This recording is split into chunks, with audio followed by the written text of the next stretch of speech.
الحمد لله الذي جعل الشمس والقمر بحسبان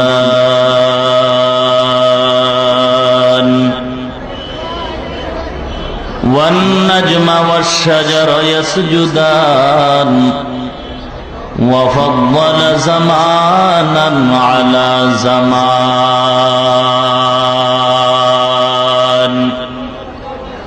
كما فضل مكانا على مكان وإنسانا على إنسان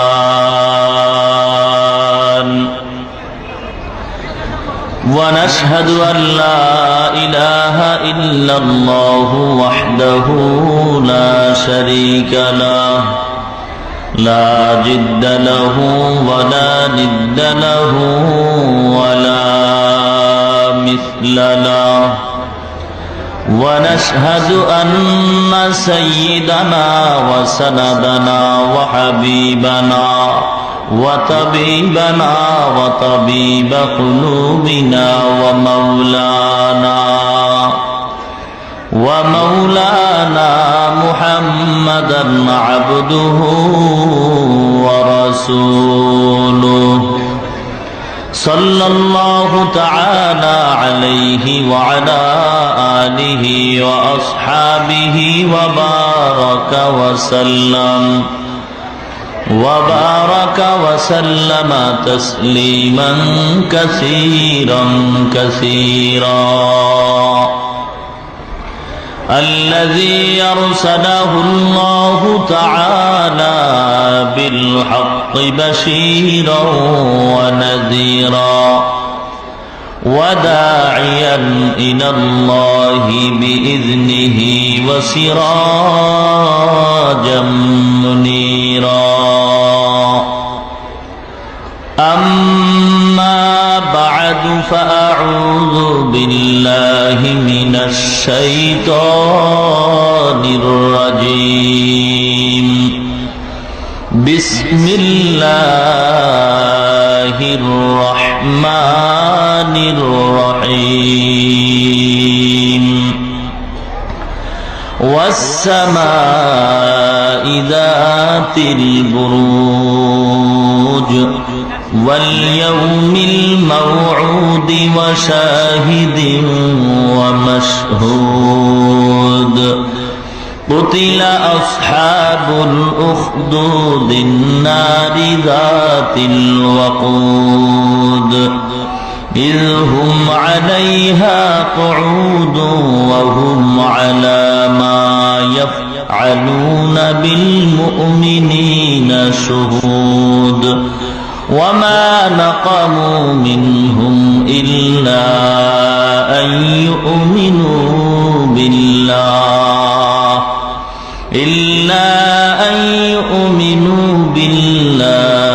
العزيز الحميد الذي له ملك السماوات والأرض والله على كل شيء شهيد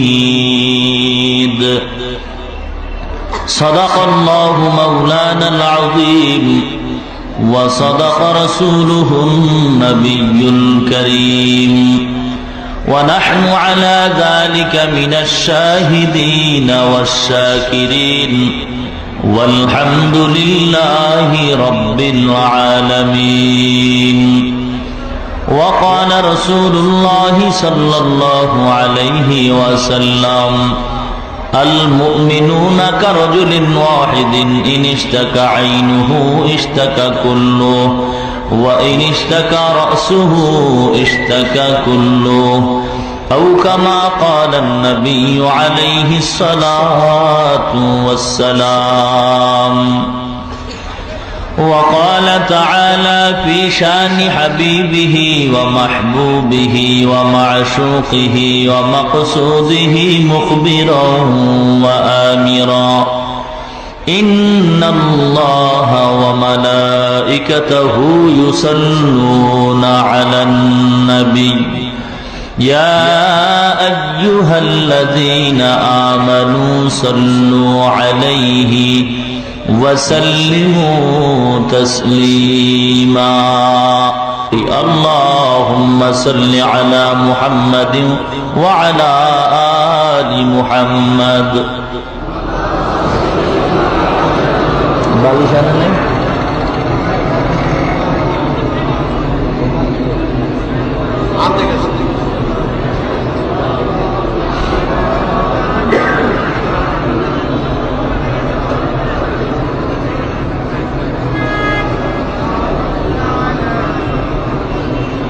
तौहीद की अमानत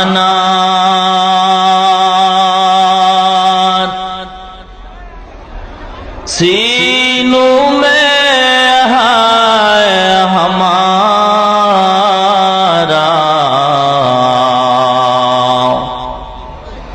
आसान नहीं मिटाना नामो निशा हमारा बलगल उला बिकमालिही कशफत दुजा बिजमालिही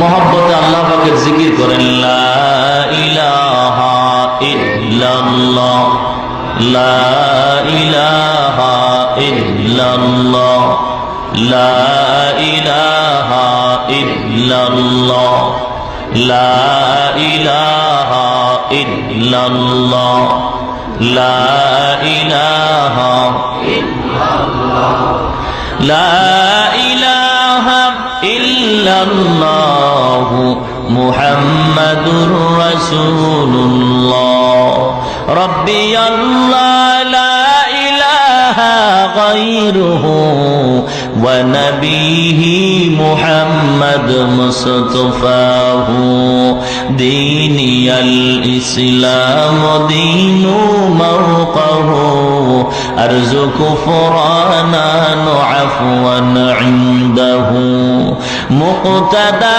या नबी وصحبه نجوم للهدايا في زماه لا إله إلا الله لا إله إلا الله لا إله إلا الله لا إله إلا الله لا إله إلا الله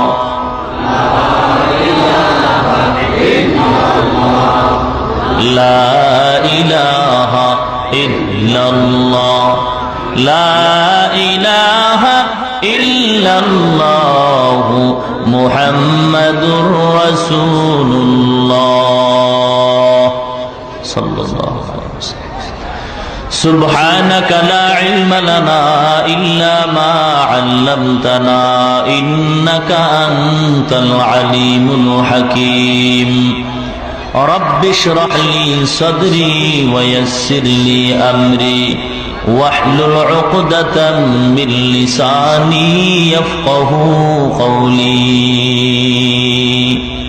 الحمد لله সনকান্দা সিরাত কমিটির উদ্যোগে আয়োজিত পঞ্চম বার্ষিক বিশাল ওয়াজ মাহফিলে উপস্থিত মুহতারাম সম্মানিত সভাপতি, প্রধান অতিথি ও বিশেষ অতিথি মুআজ্জাজ মুকাররম হযরত উলামায়ে কেরাম, দূর দূরান্ত থেকে আগত আল্লাহ পাকের আশিকিন, জাকিরিন, শাকিরিন, মুহিব্বিন, মুরব্বিয়ান আওয়াম, কলিজার টুকরা আমার সমবয়সী যুবক বন্ধুগণ, স্নেহের ছোট ভাই, পর্দার অন্তরালে অবস্থানরতা শ্রদ্ধা সম্মানিতা মা ও বোনেরা, মহান স্রষ্টা দয়াময় রব্বুল আলামিনের দরবারে লাখো কোটি শুকর ও সুজুদ যে আল্লাহ রব্বুল আলামিন অত্যন্ত দয়া ও মায়া করে ভালোবেসে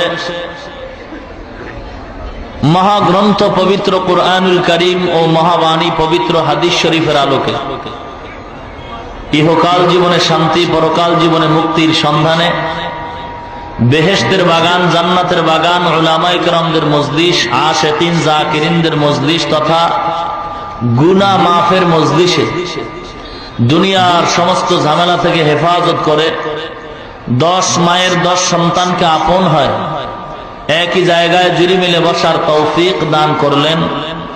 এজন্য দয়াময় আল্লাহ রাব্বুল আলামিনের দরবারে শুকর আদায়ার্থে মুসলমান হিসেবে ইমানের আওয়াজকে উঁচু করে এক আওয়াজে উচ্চ কণ্ঠে সকলেই কালেমাতুশ শুকর উচ্চারণ করি, আলহামদুলিল্লাহ।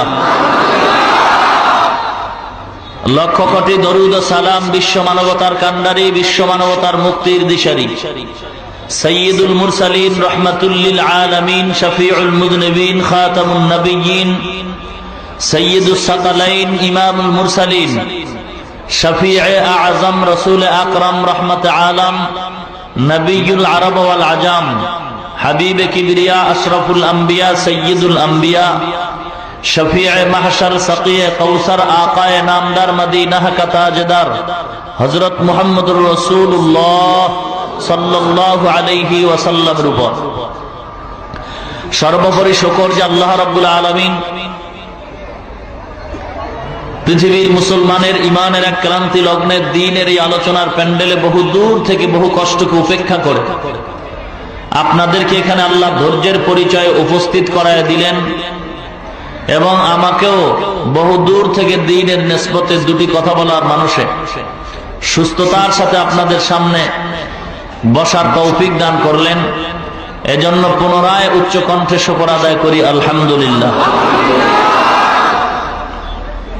মহাগ্রন্থ পবিত্র কুরআনুল কারীমের ভেতর থেকে আমি একটি সূরা, সূরাতুল বুরুজের কয়েক টুকরা আয়াতে কারিমা তেলাওয়াত করেছি। বিশ্ব নবী, শেষ নবী, মহানবী, শ্রেষ্ঠ নবী, তার পবিত্র জবানের বাণী, অসংখ্য হাদিস থেকে একটি হাদিস আমি আপনাদের সামনে পড়েছি। রব্বুল আলামিনের দরবারে তৌফিক কামনা করি তেলাওয়াতকৃত আয়াতে কারিমা ও হাদিসে পাকের আলোকে হেদায়েতের উদ্দেশ্যে, আমলের নিয়তে, ইখলাসের সাথে ধৈর্যের পরিচয়ে কিছু কথা বলার মতো আল্লাহ আমাকে সেই যোগ্যতা, হিম্মত, শক্তি, সাহস দান করেন। আপনাদেরকেও যেন আল্লাহ রাব্বুল আলামিন আমলের নিয়তে ধৈর্যের সাথে শ্রবণ করার তৌফিক দান করেন। আজ এই ওয়াজ মাহফিল জামালপুরের জন্য একটা রহমতের পরিচয়। এই জামালপুর এলাকাবাসীর জন্য বড় এক নেয়ামত। যারা আসতে পেরেছে তারাই এই নেয়ামতের শুকর আদায় করতে পেরেছে। যারা আসতে পারে নাই তারা এই নেয়ামতের শুকর আদায়ের মধ্যেও পড়ে নাই। তবে আইসা বসার পরে বাকি কিছু কাজ আছে, এগুলি যদি পূরণ করে যেতে পারি তাহলে জীবন সফল, না হয় হতে পারে আবার বিফল হয়ে যাবে। কারণ এই মজলিসটা এত পবিত্র মজলিস, এই মজলিসে যে কেহ ইচ্ছা করলেই বসতে পারে না। আল্লাহ যাকে মঞ্জুর করেন, কবুল করেন, সেই বসতে পারে। উদাহরণত আমি বলে থাকি, আমাদের সমাজে, আপনাদের এই অঞ্চলে বহু টাকাওয়ালা আছে, কোটি টাকার মালিক, ইচ্ছা করলে বছরে 2-3 বার মক্কা মদিনা ঘুরে আসতে পারেন। কিন্তু দেখলাম এতই টাকা কামাই করতেছে, কিন্তু বছর বছর চলে যায়, মক্কা মদিনা ঘুরার সুযোগ তার হয় না। এ কথার দ্বারা প্রমাণ হয়ে গেল, টাকা থাকলেই মক্কা মদিনা ঘুরা যায় না যদি আল্লাহ কবুল না করেন। ইচ্ছা থাকলেই নেকের কাজ করা যায় না যদি আল্লাহ কবুল। তাআতু তৌফিক তাআত হামজাতু, তাআতু তৌফিক তাআত হামজাতু, ই আমানাত ইজাবত হামজাতু। तौफीक से होती है ये नेमत की खजीना, तौफीक से होती है ये नेमत की खजीना, हर मर्द की ताकत किया और है निशाना, हर मर्द की ताकत किया और है निशाना।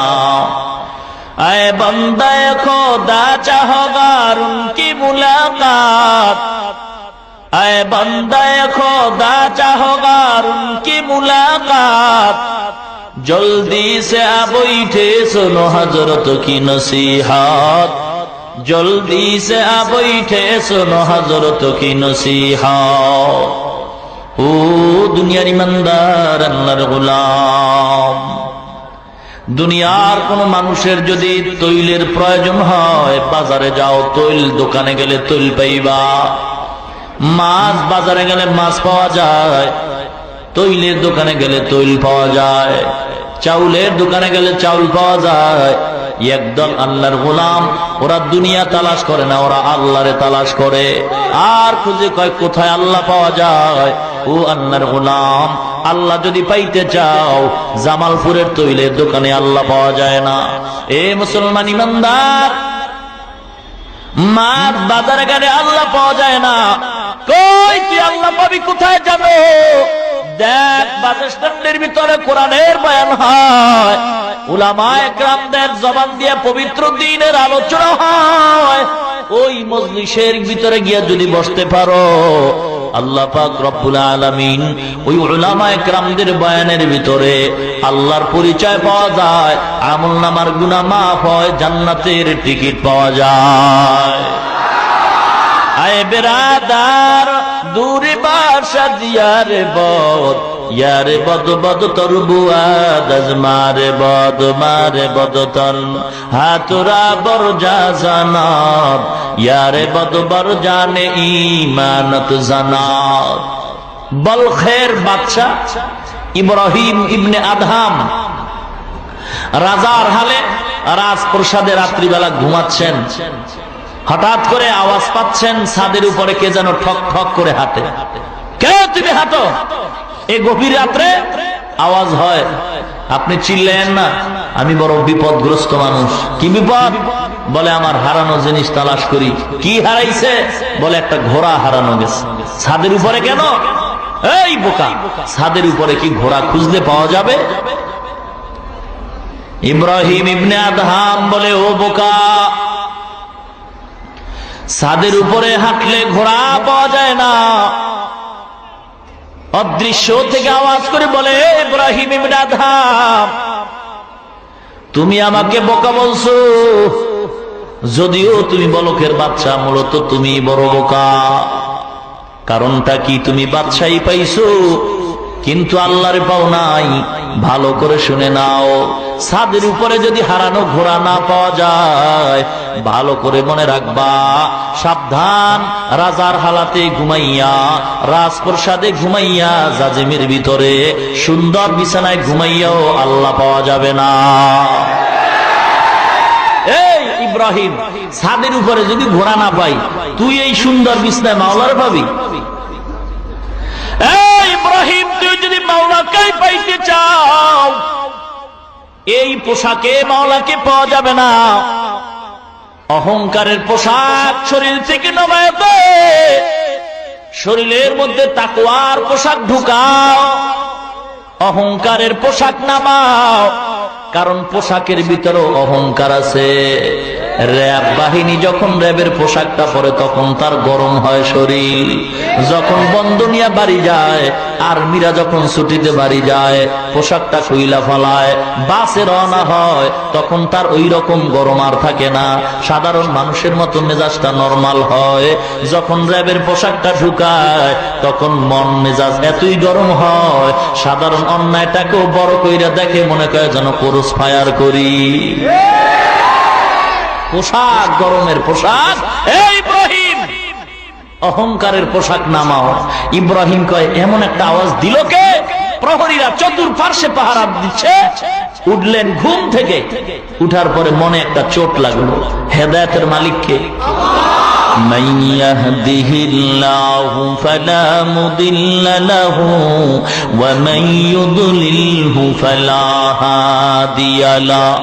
এ দুনিয়ার ইমানদার, আল্লাহ পাক রব্বুল আলামিন বলেন, আমি আল্লাহ যাকে হেদায়েত দান করব কোন মানুষ ওই বান্দারে পথভ্রষ্ট করতে পারবে না। আর আমি আল্লাহ যদি কাউকে হেদায়েত না দেই কোন মানুষ ওই বান্দারে হেদায়েতের পথে আনতে পারবে না। আবু জাহালকে আখিরি জামানার পয়গম্বর 13 বছর সুন্দর দ্বীনের বয়ান করছে, আবু জাহাল নবীর কথা মানে নাই। আর আল্লাহর আরেক গোলাম হযরত ওমর, তার নাম, তরবারি নিয়ে যায় পয়গম্বরের মাথা আনার জন্য। পয়গম্বর অন্যায় করছে কি? বলে কোনো অন্যায় নাই। তাহলে মাথা আনতে কেন যাও? বলে মাথা আনার জন্য যাই শুধুমাত্র একটাই কারণ, আমাদের ধর্মের বিরুদ্ধে কথা কয়, আমাদের ক্ষমতার বিরুদ্ধে কথা কয়, আমাদের চেয়ারের বিরুদ্ধে কথা কয়। এই কথা সহ্য করতে পারি না, কারণ মুহাম্মদের শরীরটা দুর্বল, মুহাম্মদের পোশাকটা হলো নরমাল, আমাদের পোশাকটা গরম। এজন্য নরম কথা শুনলেই মেজাজটা অত্যন্ত গরম হয়ে যায়। আল্লাহ পাক রব্বুল আলামিনের দরবারে পয়গম্বর দোয়া করতেছে, ও আল্লাহ, ওমরে কি তুমি আল্লাহ ইসলামের জন্য কবুল করে নাও। ওমর নবীর ঘর দাঁড়াতে রওনা হয়, পথিমধ্যে যাইয়া উল্টা পাল্টা খবর শুনে মুহাম্মদের খবরটা নিবি পড়ে। আগে নিজের আপন বোনের খবর নাও, তোমার আপন বোন মুহাম্মদের ধর্ম কবুল করছে। মেজাজ গরম হয়ে গেছে, কি ব্যাপার, আমার ঘরের ভিতরেই না জানি আবার আগুন লেগে গেল। বোনের বিচার করতে যাইয়া ওমর সেখানেই নরমাল হয়ে গেল। কারণটা কি? প্রত্যেকটা গরম জিনিসের ওই গরমের মাত্রাটা ঠান্ডা করার জন্য একটা মেডিসিন আছে। মাথা যদি গরম হয় ঠান্ডা তৈল লাগাও, শরীর যদি গরম হয় ফ্যানের বাতাস লাগায়া দাও, অন্তর যদি গরম হয় আল্লাহর কোরআনের বয়ান শোনায় দাও, অন্তর নরম হয়ে যাবে। এই উমরের অন্তর গরম হয়ে গেছে, কারণ দুনিয়ার জাহেলিয়াতের ছোঁয়া লাগছে, কোরআনের ছোঁয়া পায় নাই। এই জন্য ওমর দরবার স্যার নবীর গর্দান আনার জন্য, কিন্তু ঠান্ডা করার একটা মেডিসিন কোরআনে আছে। এই মেডিসিন ওমর পায় নাই। বোনের বিচার করতে গিয়ে কোরআন শরীফ পাইছে, নজর করিয়া কোরআন পড়ছে, ওমরের অন্তরটা ঠান্ডা হয়ে গেছে, চোখের পানি পড়ে। আর ডাক দিয়া কয়, ও বোন মাপ চাই, চল আমারে কোরআন পড়নেওয়ালা কে তোরে শিখাইছি, এমন লোকটারে দেখা দরকার। পয়গম্বরের সামনে ওমর যায় আর কয়, ও পয়গম্বর, যেই তরবারি আনছি আপনারে মারার জন্য, আপনি আমাকে মারেন আর পড়ায়া দেন লা ইলাহা ইল্লাল্লাহু মুহাম্মাদুর রাসূলুল্লাহ। মুসলমান ইমানদার ইব্রাহিম ইবনে আদহাম চলতেছে, রাজপ্রসাদ ছেড়ে দিছে। আসলে এই কথা ঠিক, এই সুন্দর গরম পোশাকে মাওলারে পাওয়া যায় না, কারণ গরম স্বভাবটা আমার মাওলার, এটা কারো জন্য হয় না। অহংকারী ভাব আমার মাওলার চাদর, আমার মাওলার ছাড়া যদি কেউ অহংকারী হয় আল্লাহ পাক বলেন সে যেন আমার কুদরতি অহংকারের চাদর নিয়ে টানাটানি করো। সাবধান, মানুষের সাথে ঝগড়া কইরেই এমনি পারো না। তুই একজন পণ্ডিতি দাবি করো, তুই একজনের উপরে জুলুম করো, একজনকে মারো, তোরে আবার মারার জন্য একজন রেডি হয়ে গেছে। কিন্তু সাবধান, মানুষ মানুষের সাথে তুই পাইরেই উঠতে পারলি না। সাবধান, আমি আল্লাহর সাথে যুদ্ধ করিস না, আমি আল্লাহর অহংকারের চাদর নিয়ে টানিস না। সাবধান, সহ্য করতে পারবি না। এ মুসলমান ইমানদার, ইব্রাহিম ইবনে আদহাম সব ছাড়িয়ে এবার জঙ্গলবাসী হয়ে গেছে একমাত্র আমার মাওলার তালাশের জন্য। ইয়া ইলাহি मुझसे मुझको दूर करो, ताकि देखो मुझ में तुझको एक नजर।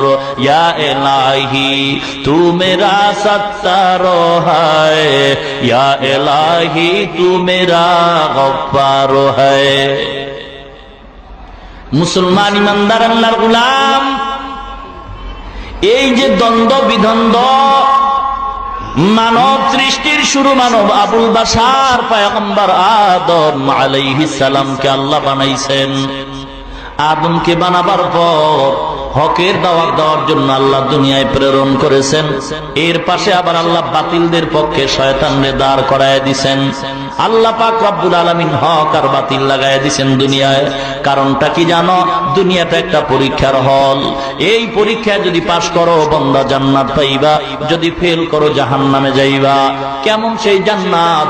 আমাদের আব্বাজান আদম রে আল্লাহ দেখায় দিয়েছেন জান্নাতে ঢুকাইয়া। আদম জান্নাত দেখা মনটা এত পাগল পারা হয়ে গেছে, জান্নাত থেকে আর বের হতে চায় না। আল্লাহ কয়, আদম রে, আমি তোমারে জান্নাতে ঘুমানোর জন্য পাঠাই নাই, দেখাবার জন্য পাঠাইলাম। কারণ দুনিয়াতে যাওয়ার পরে তোমার সন্তানরা শয়তানের ওয়াসওয়াসায় পড়বে, এমন একটা শয়তানের ওয়াসওয়াসায় পড়িয়া তারা আল্লাহরে ভুলে যাবে। তুমি যখন জান্নাতের গান শুনাইবা, এই বান্দারা জান্নাতের গান শুনবে। কি জান্নাত? তুমি নিজে দেখা যাও, এরপরে মানুষের জান্নাতের গান গাইবা। মানুষগুলি জান্নাতের গান শুনবে, তোমার কথা শুই না বিশ্বাস করবে। এত সুন্দর জান্নাত আমি আল্লাহ বানাইলাম, যেই এত সুন্দর জান্নাত তোমার ছাড়তে মনে চায় না, এই জান্নাতটা আমি আল্লাহ এমনি দিব না, মহা একটা পরীক্ষায় পাশ করার পরে দিব। যাও দুনিয়াতে গিয়া মানুষের জান্নাতের গান গাও। তোমারে দেখায় দিলাম, বাপ দেখলে সন্তানের পক্ষ থেকে আদায় হয়ে গেছে। এবার তোমার যারা সুসন্তান, এরা তোমার কথা জান্নাতের কথা শুই না মানবে। আর যারা অবৈধ সন্তান, এরা তোমার কথা মানামাই না, তোমার কথায় স্লোগান না দিয়া তোমার বিরুদ্ধে স্লোগান দিবে। যারা আদম নবীর বিরুদ্ধে স্লোগান দিবে, বুঝবা এরা আদমের অবৈধ সন্তান। আর যারা আদমের কথায় সায় দিয়ে নামাজ পড়বে, জান্নাতের গান গাইবে, তারা বৈধ সন্তান। বাপের কথা যে মানে না, এটা কেমন বৈধ? কথা হয় না। এই বাবার কথা যে মানে নাই, বৈধ না অবৈধ? আদব বলা না আদব? আজ খোদা খা হি মে তৌফিকে আদব, বে আদব মাহরুমে গাছ আজ ফজলে রাও। দুনিয়ার ইমানদার ভালো করে শুনে নাও, পয়গম্বর আদম তোমার বাবা, এ কথা কি স্বীকার করছো? বলো, যদি স্বীকার করে থাকো তাহলে তার কথা মানতে অসুবিধা কোথায়? ও মুসা নবীর উম্মত, মুসা নবী যে তোমার নবী, তুমি তার উম্মতে কথা মানতে কি তোমার সমস্যা হয়? যদি বলো না, তাহলে তার কথা কেন মানো না? এ আখিরি জামানার পয়গম্বরের উম্মত, বলো তোমার নবী শ্রেষ্ঠ, তুমি তার উম্মত। সব নবীরা উম্মতের রুহানি বাবা, আমাদের নবী আমাদের উম্মতের রুহানি বাবা। এ দুনিয়ার নবীর উম্মত, বলো মোহাম্মদ রে রুহানি পিতা বলতে কি তোমার সমস্যা হয়? যদি বলো না সমস্যা নাই, কারণটা কি? বলে সমস্যা নাই, এ কারণেই মদিনায় যাও, এ কারণেই মক্কার ঘর গিয়া লাব্বাইক লাব্বাইক বলে আওয়াজ দাও, মদিনা রওজার সামনে দাঁড়াইয়া ইয়া রাসূলুল্লাহ বলে সালাম দাও। কেন? তোমার মনে বিশ্বাস হইছে পয়গম্বর হলেন আমাদের শ্রেষ্ঠ নবী, পয়গম্বর আমার রুহানি পিতা, আমি তার উসিলায় দিনের পথে আসছি, আমি তার সুন্নত মানার পরে আল্লাহর কাছে দামি হয়ে গেছি। এই জন্য আমি পয়গম্বরকে রুহানি পিতা মানলাম। মুসলমান ইমানদার, এইবার যারা রুহানি পিতা মাইনা নবীর সুন্নাত মানতে পারো না, বলো তুমি কি মদিনায় গিয়া ভুল করছো? বলো তুমি মক্কার ঘরে লাব্বাইক বইলে কি ভুল করছো? লাব্বাইকটা যদি ভুল না হয়, যদি মুহাম্মদের ওই রওজা দাঁড়াইয়া সালাম দাও তো তোমার ভুল না হয়, বলো তাহলে নবীর কথা কেন মানো না? বলো কেন আল্লাহর হুকুম মতে কেন চলো না? মুসলমান ইমানদার অনেকে সমস্যার কারণে চলতে পারে না, অনেক সমস্যার কারণে অনেক হুকুম মানতে পারে না। ঠিক আছে, তবে বিরোধিতা তো করার কোনো প্রশ্ন নাই। যদি তোমার নবী আসল তোমার নবী বইলা দাবি করতে পারো, যদি তোমার মক্কার ঘরে লাব্বাইক বলাটাই সঠিক হয়ে থাকে, তাহলে তোমার কাছে প্রশ্ন, বলো মক্কার বিরুদ্ধে যারা গান গায়, মদিনার নবীরে যারা গালি দেয়, তোমরা কেন এদেরকে সাইজ করো না? বুঝা গেল তোমার অন্তরে নাকি কোনো সন্দেহ আশ্রয় নিছে। নবীজির সালাম দিয়া কি ভুল করলা? মক্কার ঘরে লাব্বাইক বইলে কি ভুল করলা? যে আল্লাহ তোমার উল্টা পাল্টা লাব্বাইক বলছি, ক্ষমা চাই। যদি না বলো না ভুল হয় নাই, অবশ্যই লাব্বাইক সঠিক, হজ আমার কবুল হইছে, অবশ্যই পয়গম্বরের রওজায় সালাম দিছি, অবশ্যই তা সঠিক। তাহলে আজকে যারা এই নবীর সামনে আল্লাহর নবীকে গালি দেয়, মদিনার বিরুদ্ধে কথা বলে, এক নাস্তিক বলে মদিনার রওজা নাকি নবীজি অর্ধেকটা হিন্দুদের দিয়ে দিছে। যদি তুমি মদিনার রওজায় দাঁড়ায়া নবীর মায়ায় চোখের পানি ছাড়ো, আজকে যদি কেউ তোমার সামনে নবীরে গালি দেয়, তোমার তো উচিত তারে সাইজ করে দেওয়া, ঠিক কিনা বলেন? হায় হায়, এ মুসলমান ইমানদার, এই বাংলাদেশ মুসলমানের দেশ। কাদের দেশ? সম্পূর্ণ মুসলমানের দেশ। এই বাংলার জমিনের নিচে আল্লাহওয়ালারা ঘুমায়। শাহজালাল রহমাতুল্লাহ আলাইহি ঘুমায়, পীরজি হুজুর রহমাতুল্লাহ আলাইহি ঘুমান, হাজী শরীয়তুল্লাহ রহমাতুল্লাহ আলাইহি ঘুমায়, শাহ আমানত শাহ রহমাতুল্লাহ আলাইহি ঘুমান। এই জমিনের উপরে সব হলো মুসলমান। মুসলমান ইমানদার। এই দেশ মুসলমানের দেশ। আমার কথা নয়, ও দুনিয়ার ইমানদার আল্লাহর গোলাম, মরহুম শেখ মুজিবুর রহমান ওয়াইসি সম্মেলনে দাঁড়াইয়া ঘোষণা করেছিলেন বিশ্বের ভিতরে দ্বিতীয় বৃহত্তম মুসলিম দেশ হলো বাংলাদেশ। কি এই কথায় সন্দেহ আছে? কথা কন। মুসলমান ইমানদার। শুধু কি তাই? ভালো করে ইতিহাস পড়ে দেখো। সত্য কথা বলতে কোনো বাধা নাই। মুসলমান ইমানদার। কোটি কোটি কোটি কোটি সারা বিশ্ব থেকে বহু বড় বড় উলামায়ে কেরাম আসে বাংলার জমিনে, টঙ্গীর ময়দানে, ইস্তিমার ময়দানে আসে। এটা বাংলাদেশের জন্য পরিচয় মুসলমানের দেশ। এটা দেশ বরকতি দেশ। মুসলমান যার কারণে এত অন্যায় করে বাংলার মুসলমান, তারপর আমার মাওলায় ধরেন না। ইচ্ছা করলে জাপানে যদি সুনামি দিতে পারেন, আমার মাওলায় বাংলাদেশেও দিতে পারেন। কেন দেন না? একমাত্র টুপিওয়ালা আল্লাহর গোলামদের কারণেই দেন না। ও মুসলমান ইমানদার গো, সাবধান হয়ে যাও। আমি সাবধান করে দেই, তবে সব টুপিওয়ালারা না। সাবধান হয়ে যাও। আমি সব সময় বলি, এই সমাজের ভিতরে আওয়ামী লীগ বিএনপি নাই, কোন দলাদলি নাই, কোন তরিকার নিয়ে ভেদাভেদ নাই। আমরা এক আল্লাহর গোলাম, এক নবীর উম্মত, মুসলমান ইমানদারেরা। এই জন্য তবে আমাদের ভিতরে কোন ভেদাভেদ ভুলে যাও। কে কোন পীরের মুরিদ, কোন ভেদাভেদ করার দরকার নাই। স্লোগান হবে একটা, আল্লাহর গোলাম কিনা, নবীর উম্মত কিনা। যদি বলো তাহলে তুমি আমার আপন মানুষ। কোন দ্বন্দ্ব নাই, কোন হিংসা নাই। কিন্তু দুঃখ লাগে, পয়গম্বর ভবিষ্যৎবাণী করে গেছেন, ক্বালা রাসূলুল্লাহ সাল্লাল্লাহু আলাইহি ওয়াসাল্লাম, খায়রুল খিয়ারি খিয়ারুল উলামা ওয়া শাররুশ শিরারি শিরারুল উলামা। পয়গম্বর বলেন, দুনিয়ার মধ্যে সবচাইতে হলো ভালো আলেম, আবার সবচাইতে খারাপ হলো আলেম। সবচাইতে ভালো আলেম, সবচাইতে খারাপ। এ মুসলমান গো, মুফতি নামের টাইটেল লাগাইছে, শায়েখ নামের টাইটেল লাগাইছে, দাড়িটার ভিতরে মেহেন্দি লাগাইছে, টুপিটাও মাথায় দিছে, রুমালটাও কাঁধের উপরে লাগছে, লম্বা জামাটাও পরছে, পাগড়ি গলায় ঝুলাইছে, এরপরে বোমাবাজি করছে। পয়গম্বর বলছেন, এই টুপিওয়ালারা আলেম নামের কলঙ্ক, ইসলামের সবচেয়ে বড় দুশমন। এই জন্য মুসলমান, আজকে টুপিওয়ালা ভণ্ড থেকে সাবধান হয়ে যাও। আমাদের সমাজে ইসলামের চরম ক্ষতি করছে একমাত্র নামদারি মুসলমান মুনাফিকের দলেরা।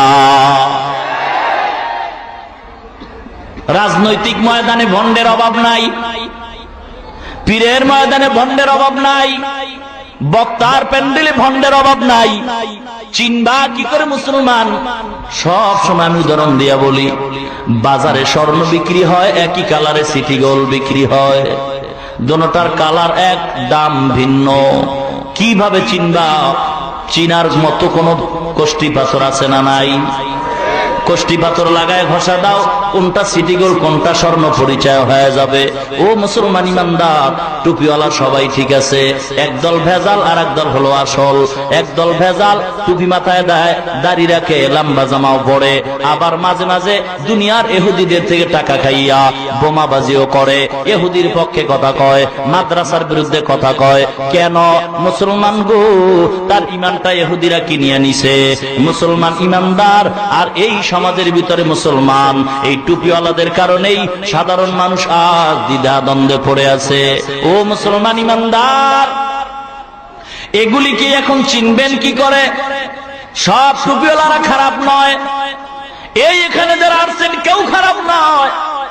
এই জামালপুরের ইমাম সাহেবরা খারাপ নয়, জামালপুরের মুয়াজ্জিন খারাপ নয়, মাদ্রাসার হুজুর খারাপ নয়, মুসলমান ইমানদার। খারাপ বলতে হলে আগে দলিল দাঁড় করাও। বোমাবাজি যারা করছে এই ইস্যু দিয়া অনেকেই মাদ্রাসারে খারাপ বলতে চায়। আল্লাহর কসম প্রমাণ দাও, যদি সুসন্তান হয়ে থাকো, জন্ম যদি ঠিক হয়ে থাকে, প্রমাণ দাও কোন মাদ্রাসায় জঙ্গি ট্রেনিং হয়। বাংলাদেশে প্রমাণ করো, আমরা দোয়া করব, বিচার চাই। কিন্তু সাবধান, যারা বোমাবাজি করছে আল্লাহর কসম তারা একটাও মাদ্রাসার ছাত্র না। মুসলমান ইমানদার, এই জন্য মাদ্রাসায় জঙ্গির ট্রেনিং দেওয়া হয় না, তোমার বাবার জানাজার নামাজের ট্রেনিং দেওয়া হয়, আল্লাহর কোরআনের ট্রেনিং দেওয়া হয়। এই জন্য সাবধান, চিনবা কি করে কে ভালো আর কি মন্দ?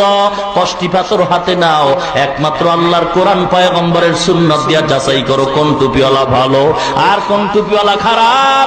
যাচাই করতে হবে রে মুসলমান। এই জন্য সাবধান, এই জন্য ভালো মন্দ যাচাই করার জন্য আল্লাহর কোরআন তথা ধর্মীয় শিক্ষার দরকার। মুসলমান ইমানদার আল্লাহর গোলাম, আল্লাহ পাক এই দ্বন্দ্ব লাগায় দিছে। নবী বলছেন বনি ইসরাইলদের কাতার হবে ৭২টা, আখিরি নবীর উম্মতের কাতার হবে আরো একটা বেশি। একটা কাতার জান্নাতি, বাকি ৭২ কাতার উম্মত জাহান্নামী। সাহাবায়ে কেরাম বলেন, ইয়া রাসূলুল্লাহ, ওই ৭২ কাতারওয়ালারা কি হিন্দু, বৌদ্ধ, খ্রিস্টান? কয় না না, সব হবে নামদারি মুসলমান। হিন্দু, বৌদ্ধ, খ্রিস্টান ওরা তো এমনিই জাহান্নামী, বিনা হিসাবে জাহান্নামী। বুঝেন না কথা? যত রশি আর যত পিসাব দলিল দেখ আর সাইনবোর্ড লাগাক না কেন যে আমার দরবারে হিন্দুরা আইলেও জান্নাত পাবে, খ্রিস্টান আইলেও জান্নাত পাবে, সব ধর্ম অবলম্বীরা আসলে জান্নাত পাবে, যার যার ধর্মে থাইকা আমার পীরের নাম নিলেই জান্নাত পাবা, এই স্লোগানে কাম হবে না। পীরের দবসা তখন কিয়ামতের ময়দানে জুতার বাড়ি ঠেলায় সাইজ হয়ে যাবে। ঠিক কিনা ভাইরা আমার? জান্নাত পাবে ইমানের বলে। কিসের বলে? ইমানের বলে। ইহুদি, খ্রিস্টান, হিন্দু, বৌদ্ধরা তো ওরা বিনা হিসাবে জাহান্নামী। এ ছাড়াই মুসলমানের ভিতরে কাতার হইল ৭২টা, এরা সব জাহান্নামী, এক কাতার মাত্র জান্নাত। মুসলমান ইমানদার, এই জন্য বলেছি মুসলমান এত ভয় কেন? এই বাংলাদেশের ভিতরে হিন্দু থাকে, বৌদ্ধ থাকে, খ্রিস্টান থাকে, মুসলমানও বসবাস করে। আপনারা সাধারণ জ্ঞানে জানা থাকলে বলেন, আমাদের এই বাংলাদেশ মুসলমানের দেশে মুসলমান বেশি না কম? জোরে বলেন। একটা জেলার মুসলমান যদি এক করা হয়, এক জেলার মুসলমান বা একটা বিভাগের, সারা বাংলাদেশের হিন্দু, বৌদ্ধ, খ্রিস্টান সমান হবে নাকি? অথচ এত মুসলমান এই সমাজে থাকার পরেও মুসলমান দুর্বল, ইমান দুর্বল, আমল দুর্বল। মুসলমান ইমানদার, এটা বড় দুঃখের বিষয়। আমাদের ইমান দিন দিন দুর্বল হয়, আল্লাহর মোহাব্বত আমাদের ভিতরে নাই। এজন্য আল্লাহ পাক রব্বুল আলামিন আখিরি নবীকে দুনিয়ায় পাঠাইছেন। নবী দুনিয়াতে আসার পরে আল্লাহ পাক রব্বুল আলামিন ৪০ বছরের নবুয়তি দান করছেন। নবুয়তি দান করার পরে নবী কোরআনের আয়াত পড়ে আর কালেমার দাওয়াত দেয়। কোরআনের আয়াত পড়া শুরু, নবীজির পিছনে দুশ্মনী ও দুশ্মনরা দুশ্মনীও করা শুরু। এতদিন মুহাম্মদের কেউ খারাপ কয় নাই, কারণ মুহাম্মদের মতো ভালো মানুষ আর কেউ নাই। যখন মুহাম্মদ কালেমার কথা কয়, মূর্তি পূজার বিরুদ্ধে কথা কয়, দলের বিরুদ্ধে কথা কয়, তখন মুহাম্মদের বিরুদ্ধে সবাই লাইগা যায়। মক্কার অলিতে গলিতে নবীরে গলায় গামছা লাগায় টানত, রাস্তায় রাস্তায় কাটা দিয়ে রাখত। এত দুশ্মন, নবীজির মা নাই, বাবা নাই, আপন কেউ নাই। মুসলমান ইমানদার, পয়গম্বরের উপরে অত্যাচার শুরু হয়ে গেছে, নবীকে হত্যা করার পরিকল্পনা চলছে। আল্লাহ নবী কিছু কিছু মুসলমান কালেমা পড়ে বানাইছেন। মুসলমানদেরকে আরবের পণ্ডিতরা গালি দেয় আর বলে, পাগল মুহাম্মদের কাছে কি তোরা মুসলমান হইছ? তাড়াতাড়ি ফিরে আয়, এমন ভাবে খারাপ কথা কয়। সাহাবায়ে কেরামরা গোপনে নবীর কাছে গিয়া কাঁদতেছে, ও পয়গম্বর, আজকে আমাদেরকে আরবের মানুষরা খারাপ জানে। পয়গম্বর সান্ত্বনা দেয়, আরবের বেঈমানদের আরো রক্ত গরম হয়ে যায়, আরো অত্যাচার শুরু করে, মেয়েদেরকে উলঙ্গ রাস্তায় শোয়া তারপরে অত্যাচার করে। এত অত্যাচার করতেছে, কন্যা সন্তানগুলি জবাই করতেছে। মুসলমান ইমানদার, এত অত্যাচার, আল্লাহর নবী অধৈর্য হয়ে গেছে।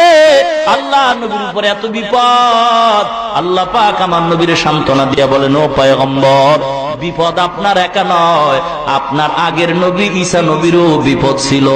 এ পয়গম্বর, বিপদ আপনার একা নয়, আপনার মতো নবী হইয়া অনেক বিপদে পড়ছে। ইউসুফ আলাইহিস সালাম জেলখানায় গেছে, কোন দোষ নাই, খামাখা জুলাইখা একটা পেঁচ লাগায় জেলে ঢুকায় দিছে। ও পয়গম্বর, এরকম বহু ঘটনা আছে, যেই ঘটনা আমি শুনাইতেছি আপনারে। ওই ঘটনার মধ্যে যারা আল্লাহর উপর ঈমান আনছে, এদের উপরে খুব পরীক্ষা কঠিন হয়ে গেছে। ঈমানদারের ঈমান যত মজবুত, তার পরীক্ষাও তত বড় কঠিন। নবীজি আল্লাহর কাছাকাছি, নবীর উপরে পরীক্ষা বেশি। ইব্রাহিম নবী আল্লাহর বন্ধু, পরীক্ষাও বড় কঠিন। সন্তানরে মরুভূমিতে পাঠায় দিল, আগুনে, নমরুদের আগুনে জ্বালাইল। আসলে কি জ্বালাইতে পারছে? আল্লাহ পাক আমার নবীরে এই দুনিয়ার কাফের বেঈমানদের কর্তৃক যেই অত্যাচার হবে, এগুলি ধৈর্য ধারণ করে নবীকে আল্লাহ সান্ত্বনা দিতেছেন, ও পয়গম্বর, ঈমানের কারণে বহু মুসিবত আছে, আপনি ধৈর্য ধারণ করুন। কি সেই মুসিবত? আল্লাহ পাক সুন্দর একটা ঘটনা এই সূরা নাজিল কইরা আল্লাহ শুনাইতেছেন, পয়গম্বর, আপনি বিশ্বাস করেন আপনার পক্ষে কেউ নাই, আমি আল্লাহ আছি, এবং আমি আল্লাহ, আমি ঘটনা শুনাইতেছি কিভাবে মুসিবত আছে ইমানদারের উপরে। আমি আল্লাহ 4টা সিল মাইরা এই ঘটনাটা শুনাইতেছি। 1 নম্বর সিল, ওয়াস-সামা'i যাতিল বুরুজ ওয়াল ইয়াউমিল মাউউদি ওয়া শাহিদিন ওয়া মাশহুদ। 1 নম্বরে সিল মারিয়া আল্লাহর শপথ করে বলেন, বুরুজ বিশিষ্ট আসমানের কসম, নক্ষত্র বিশিষ্ট আসমানের কসম, ওয়াস-সামা'i যাতিল বুরুজ, বুরুজ দ্বারা কেউ কেউ ফেরেশতাও বুঝাইছেন, অথবা সূর্য চলার 12টা কক্ষপথ আছে তাও বুঝাইছেন। এই কক্ষপথে সূর্য চলতেছে, বৈজ্ঞানিকরা বলে সূর্যটাও গোল, পৃথিবীটাও গোল। সূর্য আমরা চোখে দেখি, সকালবেলা উদিত হয়, সন্ধ্যাবেলা আবার অস্ত যায়। না না, সূর্যটা আসলে অস্ত যায় না, সূর্যটা গোল, পৃথিবীটাও ঘুরে, সূর্যটাও ঘুরে। আজকে সূর্য, যদিও বাংলাদেশে দেখি মাগরিবের নামাজ হয়, সূর্য নাই। সৌদি আরবালারা তাকায় দেখে কোনো ঘন্টা বাকি, যখন রাত হয় আমেরিকাওয়ালারা দেখে পুরাটাই দিন হয়। সূর্য ঘুইরা ঘুইরা আলো দিতেছে, কখনো অস্ত যায় না। মুসলমান গো, এই সূর্যের একটা মুখ এই জমিনে ফিরানো। বৈজ্ঞানিকরা রিসার্চ করে বলছে, এই সূর্যের প্রায় এই মুখটা যে ফিরানো আছে, পৃথিবীর থেকে 9,30,00,000 মাইল দূরে, 13 লক্ষ গুণ বড় সূর্য। এই সূর্যের তাপটা একটা মুখের ভিতরে, এই তাপ জমিনে আসে কত আবরণ ভেদ করিয়া। আল্লাহ ডাক দিয়া কয়, ও ফিরিস্তারা, আমার বান্দার মাথার চামড়া বড় পাতলা, আমার বান্দাই সূর্যের তাপ সহ্য করতে পারবে না, তোমরা ঠান্ডা পানি ঢালতে থাকো। আল্লাহ অর্ডার করছেন, প্রত্যেকদিন নতুন নতুন 70,000 ফিরিস্তারা সূর্যের একটা মুখের গোড়ায় ঠান্ডা পানি দেয়। এরপরে তাপটা দুনিয়াতে আসে। আরো কিছু মুখ আছে আল্লাহ আসমানের দিক ফিরায় রাখছেন, বাকিটা জমিনের দিকে রাখছেন। বৈজ্ঞানিকরা কয়, ওই তাপটাও সরাসরি জমিনে লাগে না। সূর্যের এই নিচে একটা গ্যাসের আবরণ আছে, যেই আবরণটার ভিতরে কোটি কোটি ছিদ্র। এই ছিদ্র দিয়া সূর্যের তাপটা যখন ওটার ভিতরে লাগে, ওই সূর্যের তাপটা ওই গ্যাসের আবরণটায় সবগুলি নিয়ন্ত্রণ করিয়া যতটুকু দরকার আল্লাহর কুদরতি সাহায্যে ওই তাপটা দুনিয়ায় দেয়, বাকিটা ওই আবরণটা গ্যাসের আবরণে নিয়ন্ত্রণ করে। না হয় বৈজ্ঞানিকরা বলে, সূর্যের তাপ ওই গ্যাসের আবরণটা যদি না থাকতো আর সরাসরি জমিনের ভিতরে লাগতো, একটা মানুষ দুনিয়াতে বাঁচার কোনো সুযোগ থাকতো না। মুসলমান ইমানদার, এই সূর্যটা যেদিকেই বেশি হেলতেছে ওদিকেই বেশি গরম, যেই দিকে থেকে দূরে যায় ঘুরিয়া ঘুরিয়া আলো দেয়। যেই দিকটার বেশি আলো পায় না ওই দিকটা ঠান্ডা বেশি। হিমালয় পর্বতের অপর পৃষ্ঠে সূর্যের আলোটা তেমন পায় না, যার কারণে সেখানে ঠান্ডা বরফ হয়ে যায়। মুসলমান ইমানদার, আল্লাহ পাক আসমানের কসম করেছেন কেন? মানুষ যাকে বেশি মূল্যায়ন করে তার উপরে ভরসা করে কথা কয়। এ ভাই, আমার কথা বিশ্বাস কর, আমি মায়ের মাথা খাইয়ে কই, আমি মা বাবার উপরে শপথ করে কই। কেন মা বাবার কথা কয়? বলে মা বাবা দামি মানুষ। আল্লাহ পাক বলেন, যদি ওই কসমটা ঠিক নয়, আল্লাহ বলেন আমার অমূল্য সম্পদ আসমান, অমূল্য সম্পদ সূর্য, অমূল্য সম্পদ চন্দ্র।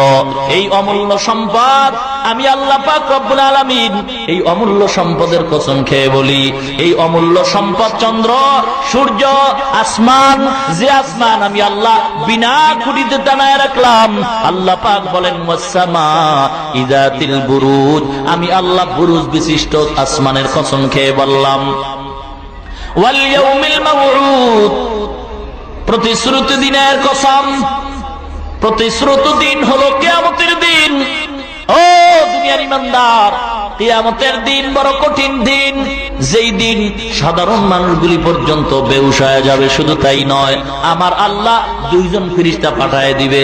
ইসরাফিল সিংহা নিয়ে যখন আওয়াজ করবে, আওয়াজটা বাড়তে থাকবে, বাড়তে বাড়তে মানুষের কানার তালা ফেটে যাবে, গর্ভধারিণীর বাচ্চা পড়ে যাবে, মা টের পাবে না।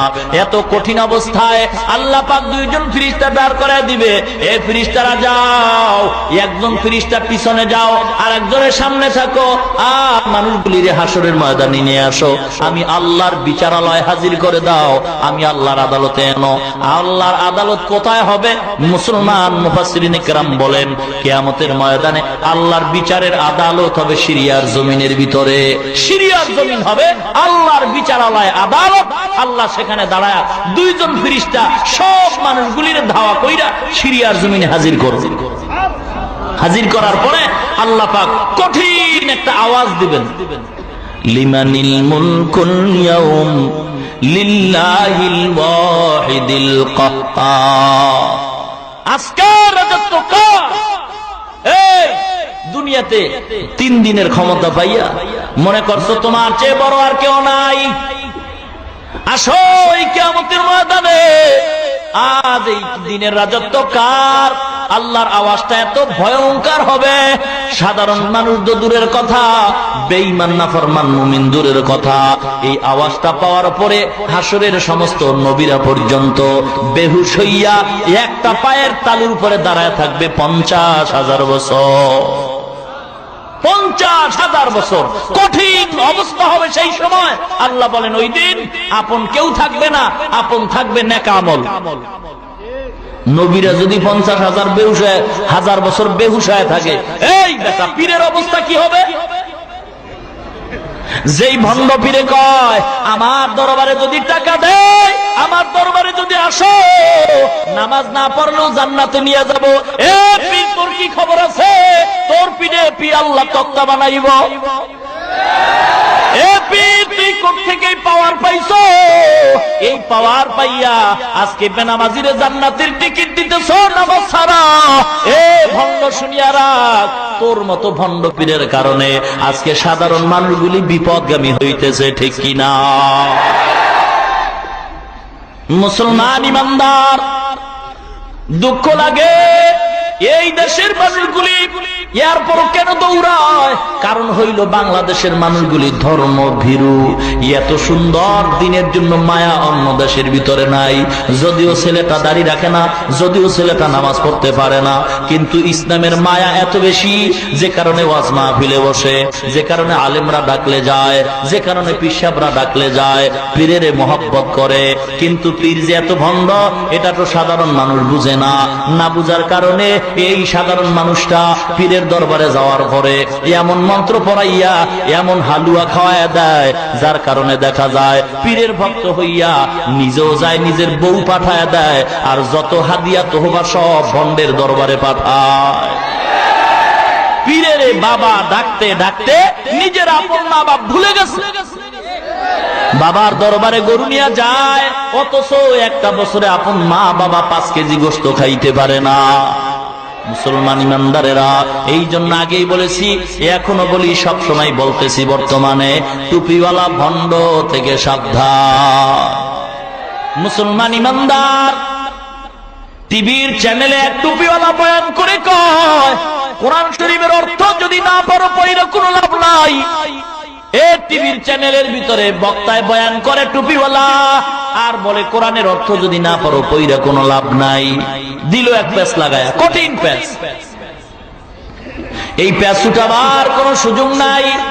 ও অথচ কোরআন শরীফের একটা অক্ষর যদি কেউ বিনা অজুতে পড়ে 10টা নেক হয়, অজু সহকারে পড়লে 25টা নেক হয়, নামাজে পড়লে 50 থেকে 100 নেক হয়।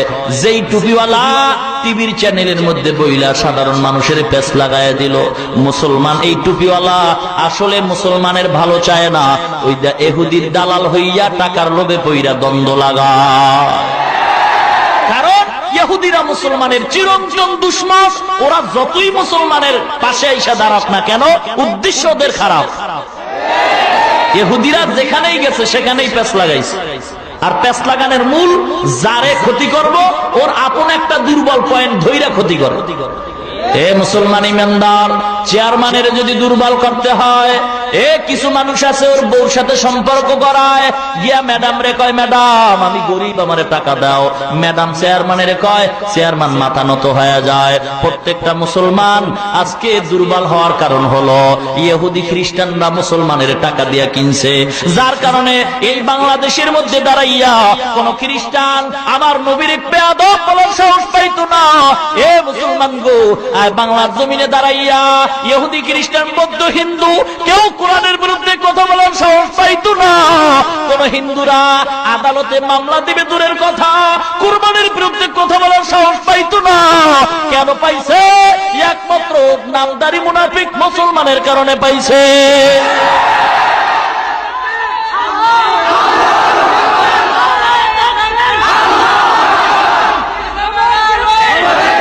ভাইরা আমার, স্লোগান বন্ধ। ও মুসলমান ইমানদার, ইসহাক আলাইহিস সালামকে ইব্রাহিম কোরবানি দিছে না ইসমাইলকে দিছে? হিন্দু, তোর দরকারটা কি রে বাটপার? তোর দরকার কি? এটা মুসলমানের কাজ। এ মুসলমান, এটারও কিন্তু কিছু মুনাফিকরা দাঁড় করাইছে। মুসলমান ইমানদার, এরপর আমাদের দেশের মুসলমানরা খারাপ আচরণ করে না, আদবের সাথে মুসলমানরা স্লোগান দেয়, একটু এদের বারণ করো। মুসলমান কারণটা কি? মুসলমান পয়গম্বরের আদর্শের মুসলমান। মুসলমান কাউকে খারাপ কথা কয় না, গালি দেয় না। প্রমাণ হয়ে গেল এই বাংলাদেশে হিন্দু বৌদ্ধ খ্রিস্টানের সাথে মুসলমানরা খারাপ আচরণ করে না, যার কারণে হিন্দুরা শান্তি মতো বসবাস করে, খ্রিস্টান শান্তির সমাজে বসবাস করে। প্রমাণ হয়ে গেল গোটা পৃথিবীর মুসলমান হলো সভ্য জাতি, ঠিক কিনা? এবার যদি তাকাও হিন্দুদের ভিতরে তাকায় দেখো, ভারতের ভিতরে আমাদের দেশ মুসলমানের বাবরি মসজিদ ভেঙ্গে ফেললো, পত্রিকা সাক্ষ্য, দিন দিন মুসলমানের উপর অত্যাচার করা হয়। গোটা বিশ্ব আজকের আলোড়ন হয়ে গেছে, মুসলমান নির্যাতিত অপমানিত কেন? মুসলমান ইমানদারেরা, এটার দ্বারা প্রমাণ হয়ে গেল মুসলমান ছাড়া যা আছে সব হলো অসভ্য। মুসলমান ইমানদার, কারণটা কি? যেই সন্তান বাবারে মানে না, এই সন্তান বাবার সাথে আদব রক্ষা করে না, ঠিক নেই? যেই ছাত্র শিক্ষক মানে না, ওই ছাত্র শিক্ষকের সালাম দিতেও চিন্তা করে না, শিক্ষকের সাথে বেয়াদবি করতে চিন্তা করে না। যেই মুরিদে পীরকে ভয় করে না, ওই মুরিদে পীরের সাথে বেয়াদবি করতে দ্বিধা করে না। মুসলমানরা আল্লাহরে ভয় করে, নবীকে ভয় করে, মুসলমান ওদের মুরব্বী আছে, কোরআনকে ভয় করে, পরস্পর ভয় করে। এই জন্য কথা বলার আগে ব্রেক রাইখা কথা কয়। খ্রিস্টানদের কোনো মুরব্বী নাই, হিন্দুদের কোনো মুরব্বী নাই, ওদের মুরব্বী হইল টাকা। টাকা যেদিকে দৌড়ায় সেদিকেই স্লোগান দেয়। এই দেশের মুসলমান এত শান্ত। ও মুসলমান গো, এই সুযোগে ইহুদি খ্রিস্টানরা মুসলমানের সুরাত দইরা মুসলমানের ইমান কিনিয়া নিতেছে। আল্লাহ পাক রব্বুল আলামিন শপথ করে বলেন, আসমানের কসম, কিয়ামতের দিনের কসম, ওয়াল ইয়াউমিল মাউউদ ওয়া শাহিদ ওয়া মাশহুদ। শাহিদ মানে যেটা ঘুরে ফিরে সামনে আসে, সাক্ষী আসে, সাক্ষী আইসা সাক্ষী দেয় আদালতে। ঠিক আল্লাহ পাক শাহিদ দ্বারা জুমার দিনের কথা বলেন। জুমার দিনটা ঘুরিয়া ঘুরিয়া মানুষের সামনে আসে। আল্লাহ বলেন, ওই দিনের কসম খাইলাম। ওয়া মাশহুদ, যেই দিন মানুষগুলি ওই দিনের সামনে যায়। কোন দিনের সামনে? 9 জিলহজ, আরাফাতের দিন। আল্লাহ পাক বলেন, গোটা পৃথিবীর মুসলমান ওই দিন আরাফাতের ময়দানে যায়। ওই দিনের কসম আল্লাহ খায়া বলেন, 4টা শপথকে আল্লাহ কসম করে বলেন, হে নবী, আপনি কোনো চিন্তা করিয়েন না, বিপদ আসবেই নিশ্চিত। কারণ ইমানদার জান্নাত পাবে না বিপদের সম্মুখীন হইয়া, পরীক্ষা না দিয়া। বরং ইমানদারের ইমান যত মজবুত হবে ইমানের পরীক্ষা তত কঠিন হবে। এবার আল্লাহ পাক চার জিনিসের শপথ খাইয়া অতীতের একটা কঠিন মুসিবতের ঘটনা শুনাইতেছেন। ইমানের অগ্নি পরীক্ষায় যে পাশ করেছে তার একটা দৃষ্টান্ত আল্লাহ সূরা বুরুজের ভিতরে বলেন, কুতিলা আসহাবুল উখদুদিন নারি যাতিল ওয়াকুদ ইযহুম আলাইহা قعود وهم على ما يفعلون بالمؤمنين شهود। মুসলমান ইমানদার আল্লাহর গোলাম, আল্লাহ পাক বলেন কুতিলা আসহাবুল উখদুদ, আমি আল্লাহ পরীক্ষা খননকারীদের ধ্বংস করে দিলাম। আসহাবে উখদুদ সহিহ মুসলিম শরীফের ভিতরে ঘটনা টানা হয় আয়াতের অনুকূলে, একটা সুন্দর ঘটনা। আসহাবে উখদুদ বলতে পরীক্ষা খননকারীর দল মুসলমানদের বিরোধিতায় গিয়া, দেশটার নাম হলো ইয়ামান দেশ, যে ইয়ামান দেশে ইসলামের খেদমত বেশি, যার প্রমাণ ইয়ামান দেশ ছেড়ে ছেড়েই শাহজালাল রহমতুল্লাহ আলাইহি আমাদের জমিনে আসছেন দ্বীনের খেদমত করার জন্য। মুসলমান ইমানদার ওই ইয়ামান দেশের ভিতরে তদানীন্তন সমাজ, নবীজি দুনিয়াতে আসার 70 বছর আগের কথা। ঈসা নবী চলে গেছেন, মাঝখানে 600 বছর ডিফারেন্স, এরপরে আমার নবী আসছেন। নবীজি আসার 70 বছর আগে কোন নবী আর নাই, মুরব্বী হারা। যেই লোকটার কোন মুরব্বী নাই, ওর মুরব্বী শয়তান, পরিণাম ফলে হয় বেয়াদব। আমি আগেই বললাম, যেই সন্তানের বাপ মা নাই, বাবার কথার মুরব্বী মানে না, এই সন্তান বেয়াদব হয়। যেই ছাত্র ওস্তাদের মুরব্বী মানে না, এই ছাত্র বেয়াদব হয়। যেই মুরিদ পীরকে মুরব্বী মানে না, সেই মুরিদ বেয়াদব হয়। যেই জাতি তার নবীকে মুরব্বী মানে না, সেই জাতি বেয়াদব হয়। এ কারণে খ্রিস্টানরা বেয়াদব। কেন? ইহুদিরা বেয়াদব। ওরা কয় ঈসা নবীর কোনো বাপ নাই, সেহেতু ঈসা নবী যার সন্তান। খ্রিস্টানরা কয় ঈসা নবীর যেহেতু কোনো বাপ নাই, সেহেতু ঈসা নবী আল্লাহর সন্তান। দোনোটা বেয়াদব, পরিণাম ফল জাহান্নাম। এই যেই লোকটার কোনো মুরব্বী নাই, সেই লোকটার দিক নির্দেশনা ছাড়া মনের চাহিদা চলে, নফসের পিছনে চলে, যার কারণে কথায় ভুল হয়, কাজে ভুল হয়, মানুষের বরদোয়া পায়। তদানীন্তন সময় ইয়ামান দেশের জালিম বাদশার নাম লেখছে তাফসিরে ইউসুফ জু নওয়াজ। সে ছিল মূর্তি পূজারী, মুসলমান দেখলেই অত্যাচার। 70 বছর আগের ঘটনা, নবীজি দুনিয়াতে আসা। যেহেতু ঈসা নবীও নাই, নবী আমার নবীও নাই, মাঝখানে নবী হারা উম্মত পথভ্রষ্ট হইতেছে। এ অবস্থায় ইউসুফ জু নওয়াজ জালিম বাদশার দেশে এক জাদুঘর ছিল। বয়স বাড়তে বাড়তে বাড়তে বাড়তে মরবে মরবে ভাব, তখন একটু ভয় আসছে। বাদশারে গিয়া কয়, বাদশাহ একটা সুন্দর যুবক ছেলে আমাকে দিবেন, আমার এই জাদুবিদ্যা তাকে শিখাই দিব, আমার বংশ রক্ষা হবে, আমার সুনাম থাকবে, আপনার রাজত্ব ঠিক থাকবে। বাদশাহ ওজিরকে লাগাই দিল, দেখো কোথায় এরকম একটা সুন্দর যুবক সন্তান পাওয়া যায়। খুঁজতে খুঁজতে একটা ছেলে পাইল। তাফসীরের ভিতরে ছেলেটার নাম হলো আব্দুল্লাহ বিন তামের। আব্দুল্লাহ বিন তামের। একে বাদশা ডেকে বলে, আমার সরকারি তহবিল থেকে খানা দানার ব্যবস্থা খরচ বহন করা হবে, আমার এই রাজপ্রাসাদে থাকবে, আর সরকারি কোয়ার্টারে থাইকা প্রত্যেকদিন ক্লাস হিসাবে পাদ্রীর কাছে যাইবা, ওই জাদুঘরের কাছে যাবা, জাদুবিদ্যা শিখবা, সব ব্যবস্থা করা হবে। আব্দুল্লাহ বিন তামের বাদশার কথায় পড়ে জাদুঘরের কাছে যায় আর বিদ্যা শিখতেছে। হঠাৎ করে চুপে চুপে একদিন কানে কানে খবর হয় যে এখানে খ্রিস্টান পাদ্রী ঈসা নবীর এক উম্মত আছে, সে দ্বীনের খেদমত করে গোপনে গোপনে। খবরটা পায়া আব্দুল্লাহ বিন তামের একদিন সেখানে গিয়ে হাজির হয়ে গেল। হাজির হওয়ার পরে ইসলামের কথা শুনে ভালো লাগছে, মুসলমান হয়ে গেছে। তবে পাদ্রী কইছে মুসলমান যে হইছে এটা জানো সাবধান, ইসলামের দুশমনরা টের না পায়। কারণ ইঁদুর যদি বিড়াল দেখে খুব খুশি, কথা কয় না? ইঁদুরে বিড়াল দেখলে খুশি? ইঁদুরে বিড়াল দেখলে কি অপেক্ষা থাকে যে সাহেবের সাথে একটু মোলাকাত করব, নাকি দৌড়ের মাথা?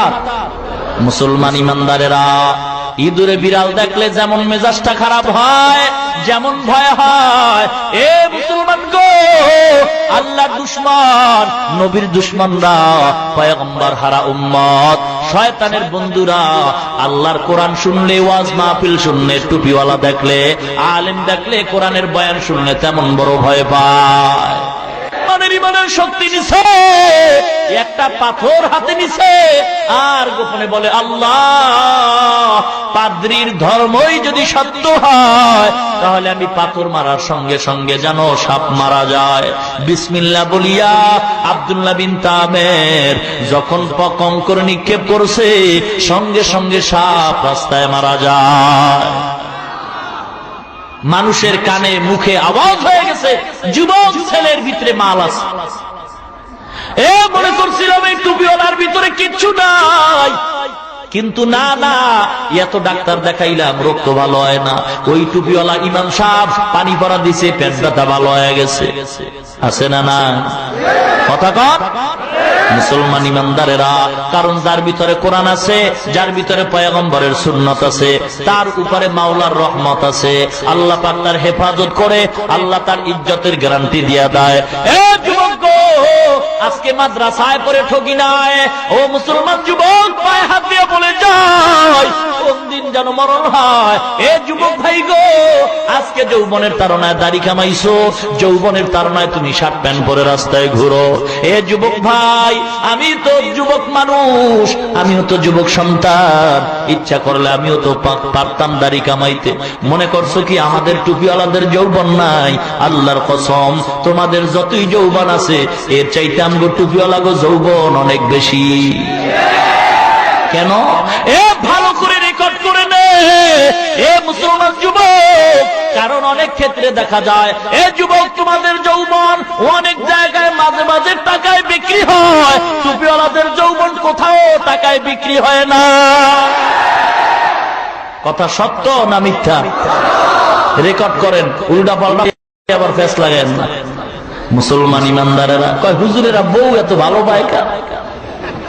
হুজুরেরা খালি বউর পাগল। বুঝা গেল এটা বউর পাগল না। হুজুরেরা বউর পাগল কেন জানো? হুজুর গো যৌবন বেশি। আর তোমরা যে বলছো হুজুরেরা বউর পাগল কেন, প্রমাণ হয়ে গেছে তোমার চরিত্র ভালো না, তুমি আর একজনের ভালোবাসো। কথা যা কও বুঝা কও, কইছো তো হুজুর গো মনে কইরা, কিন্তু লাগিয়ে গেছে তোমার ভিতরে।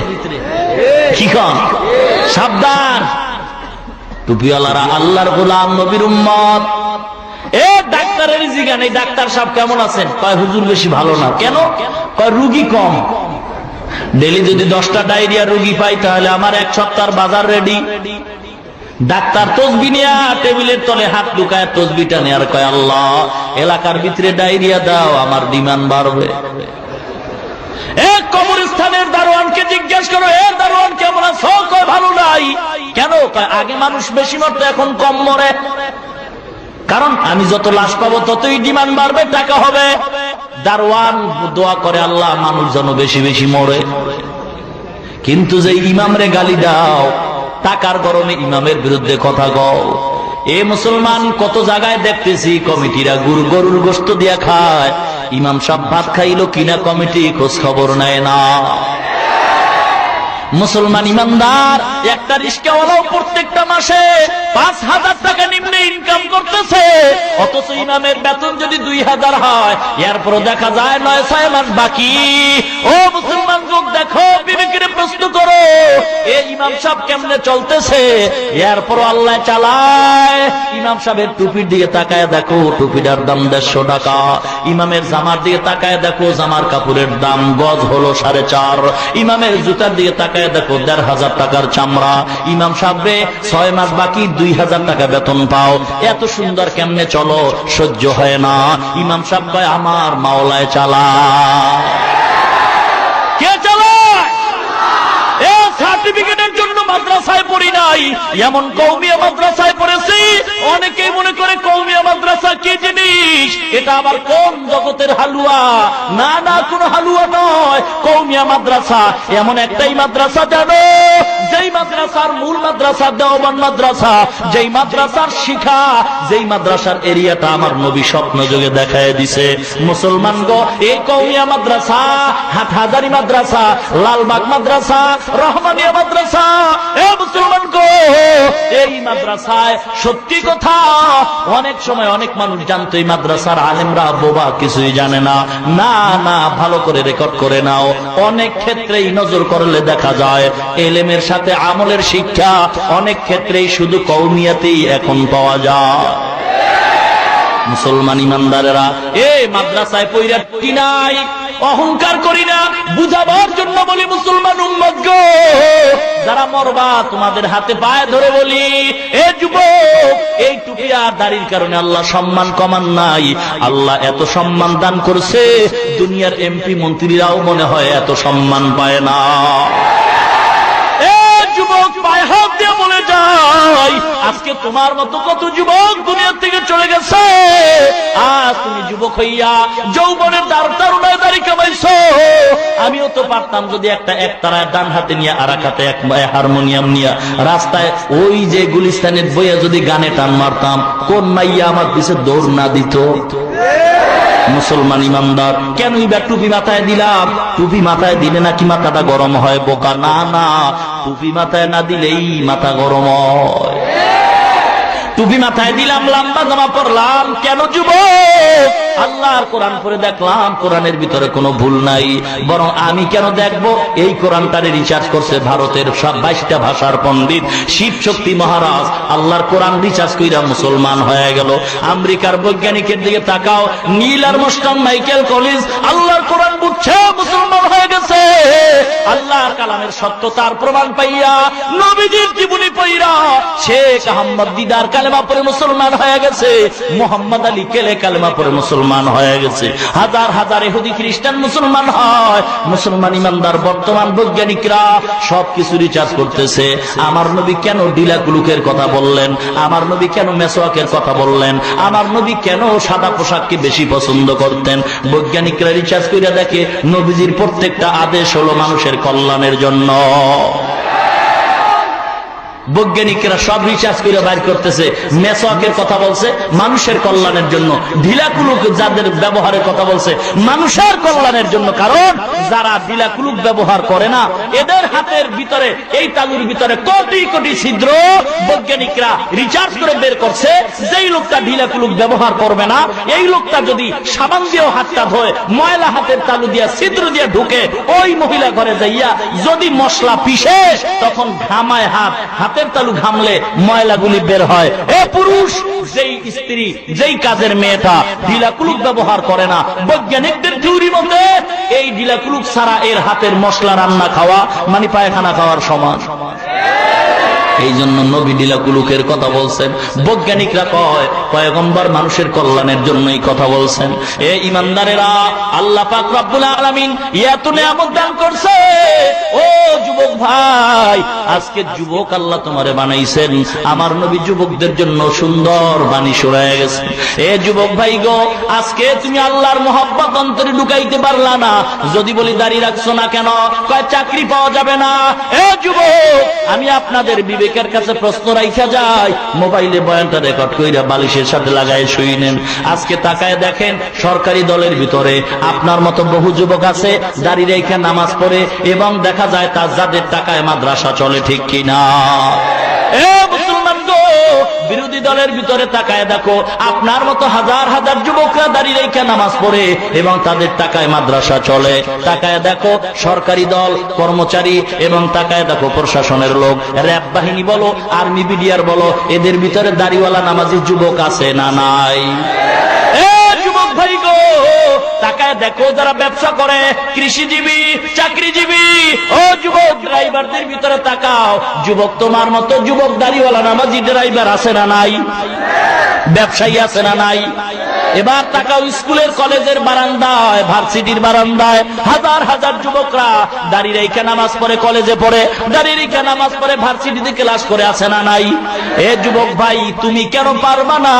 মনে হয় কপালটা পুড়ে গেছে, পোড়া কপালে মনে হয় আর জোড়া লাগবে না। এ যুবক মনে করছো কি বুড়া হইয়া মরবা? একদল আবার যুবকরা কয় বিয়া করার পরে দাড়ি রাখবো। বলো আমাগো দাড়িওয়ালাকে কি বউ নাই? এই আমগো দাড়িওয়ালাকে বউ নাই? নাই মানে আছে মানে অনেক ভালো, অনেক ভালো। চামড়ার ভালো না চরিত্র ভালো, এ কথা চ্যালেঞ্জ করে বলতে পারি। দাড়িওয়ালা টুপিওয়ালা দাড়িওয়ালা নামাজির বউ যত আরামে শান্তিতে আছে, এমন শান্তিতে মনে হয় কারো বউ না। যাই দেখেন স্বামী স্ত্রীর লগে দেখা নাই, মাঝে মাঝে মোবাইলে কথা কয়, পরে কথা কই বিজি, ঠিক কিনা? হ্যাঁ, স্বামীর মেজাজ গরম, ডান হাতে কামাই করি বাম হাতে কামাই করি, এত টাকা যায় কই জানো না? এমন বিবি ঘরে আনছো যেই বিবি তোমারে না জানাইয়া তোমার ঘামওয়ালা টাকাগুলি খরচ কইরা পার্কে দৌড়ায় বন্ধু বান্ধব নিয়ে ঘুরে, তোমার ঘামের টাকায় দেখা যায় কোনো বরকত পাওয়া যায় না। আর যদি তোমার টাকায় বরকত পাইতে চাও, অল্প টাকা কামাই করো, তবে বিবিটার নাক্কার ঘরে ঢুকাও। এমন বিবি যদি ঘরে রাখো যেই বিবি স্বামীর জন্য দোয়া করে, যেই বিবি ঘরে গেলে স্বামীর সালাম দেয়, এর মতো শান্তিওয়ালা মানুষ আর দুনিয়ায় নাই। যেই লোকটার বউ ভালো না, ওই লোকটার মতো অশান্তিতে আর কেউ নাই। আর যেই মানুষটার বিবি সুন্দর ভালো ব্যবহার করে, এর মতো শান্তিতে আর কেউ দুনিয়াতে নাই। সমানের স্লোগান দিয়া চাকরি মাকরি শেষ, ইজ্জত যাওয়ার পালা হয়ে গেছে। চাকরি কইরা বাড়িতে গেছে রাত্রিবেলা, স্ত্রীও সমান স্বামীও সমান, দুজনের বেতন 50 কইরা। বাড়িতে যায় বইছে ভাত খাইব, কিন্তু একটু রেস্ট নিয়া যে বলবে মশায় যেই জ্বালাইতে আছে, বসা যায় না, মেজাজ গরম হয়ে গেছে। স্বামী আবেগে কয় বিবি কি আর করার, চাকরি করলাম সারাদিন, অফিস টাইম, ভাত খাওয়ার সুযোগ পাই নাই, একটু মশারিটা যদি টানায় দিতা। বিবি কয় সাবধান, বেতন তোমার চেয়ে আমারও কম না, তুমি টানায় লও, সমান অধিকার, ডোন্ট মাইন্ড।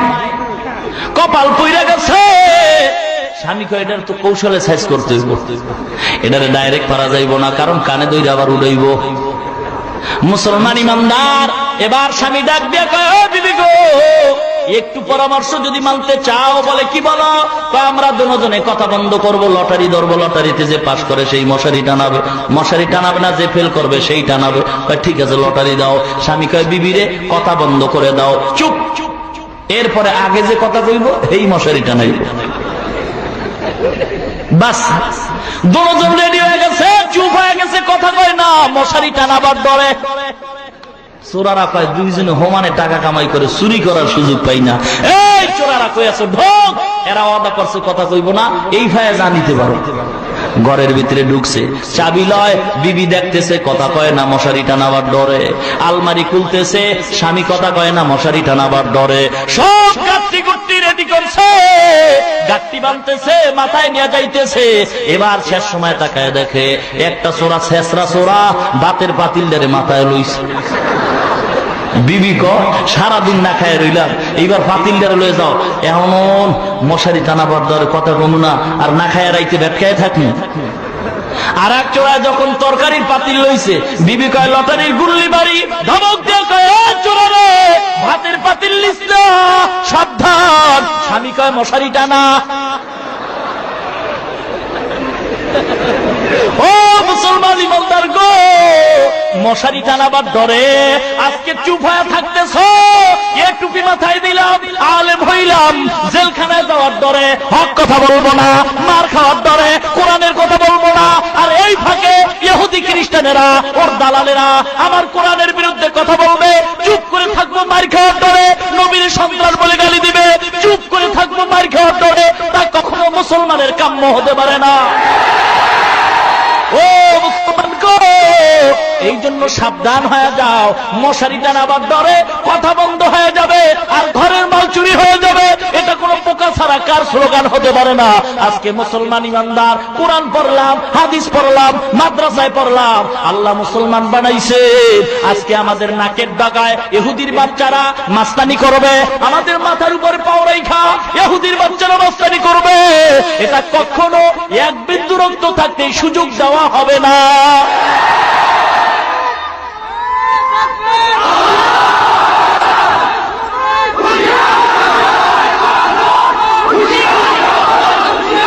ভাইরা আমার, ও মুসলমান ইমানদার, ভালো করে শুনতে হবে মুসলমান, মরণ একবার হবে, তবে কুকুরের মতো মরব না, হক কথা বইলেই মরব, ঠিক কিনা?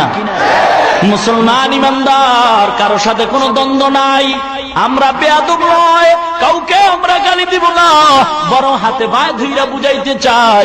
ও যুবক ভাই গো, পায়ে হাত দিয়া বলি, মনে করছো কি বুড়া হইয়া মরবা? এই নিশ্চয়তা যদি থাকতো তাহলে তোমাদের আদরের সন্তান এই দেশের নায়ক সালমান শাহ জুয়ান হইয়া মরতো না। কয়েক বছর আগে নায়ক মান্না মারা গেছে জুয়ান হইয়া, বুড়া হওয়ার নিশ্চয়তা থাকলে মরতো না। কয়েকদিন আগের খবর, তাজা খবর পত্রিকায় দেখো, নরসিংদীর ভিতরে লোকমান নাওর, কি সুন্দর চেহারা, কত সুন্দর ফুটন্ত গোলাপ যুবক, সন্ধ্যাবেলা ঘর থেকে রওনা হয়, বিবি ডাক দিয়া কয়, লোকমান ও স্বামী গো কই যাও? বলে অফিসে যাই। বলে তাড়াতাড়ি আসবা। ছোট্ট বাচ্চা ডাক দিয়া কয়, আব্বু আমার জন্য মজা নিয়ে আসবা। লোকমান কয়, ও বাবা গো, ঘুমাইবা না, তোমার জন্য মজা নিয়ে আজকে তাড়াতাড়ি আসবো। বিবির থেকে সন্তানের মজার কাহিনী শোনায় বিদায় হয়। 1 ঘন্টা পরে বিবির মোবাইলে রিং হয়, বিবি মোবাইলটা কানের সাথে লাগায়, শুনতেছে কান্নার আওয়াজ। কে যেন ডেকে বলে, ও লোকমানের বিবি রে, তোর স্বামী লোকমান আর দুনিয়াতে নাই। এ যুবক, একটু কি ভয় হয় না? কত যুবক বাসের তলে পড়ে মারা যায়, কত যুবক গাড়ি অ্যাক্সিডেন্ট হয়ে পড়ে মারা যায়, হুন্ডা অ্যাক্সিডেন্ট হয়ে মারা যায়, পানির তলে পড়ে মারা যায়, ঘুমের ঘরে মারা যায়। মরবা কোন দিন জানা নাই। অনুরোধ করতেছি, পায়ে হাত দিয়ে বলতেছি, রে যুবক, এ দাড়িটা রাইখা দাও, নবীরে কষ্ট দিও না। দাড়ি কামাইলে আমার নবী কষ্ট পায়। বৈজ্ঞানিকরা বলে 3টা মুসিবত আসে। বৈজ্ঞানিকদের কথা, টুপিওয়ালা কথা তো মাঝে মাঝে বিশ্বাস হয় না। এবার বৈজ্ঞানিকরা কি বলে শোনো। বৈজ্ঞানিকরা বলে দাড়ির উপরে অস্ত্র লাগাইলে চোখের পাওয়ার কমে, 2 নম্বরে যৌবনের শক্তি কমে, 3 নম্বরে অকালে মরণ হয়। আমার নবী বলছেন, যেই মানুষটা ঘুমায় যায় গুনাহ করার শক্তি থাকে না, কিন্তু যারা দাড়ির মধ্যে অস্ত্র লাগাবে, পয়গম্বর বলেন 24টা ঘন্টা ফেরেশতারা অনবরত গুনাহ লিখতেই থাকে।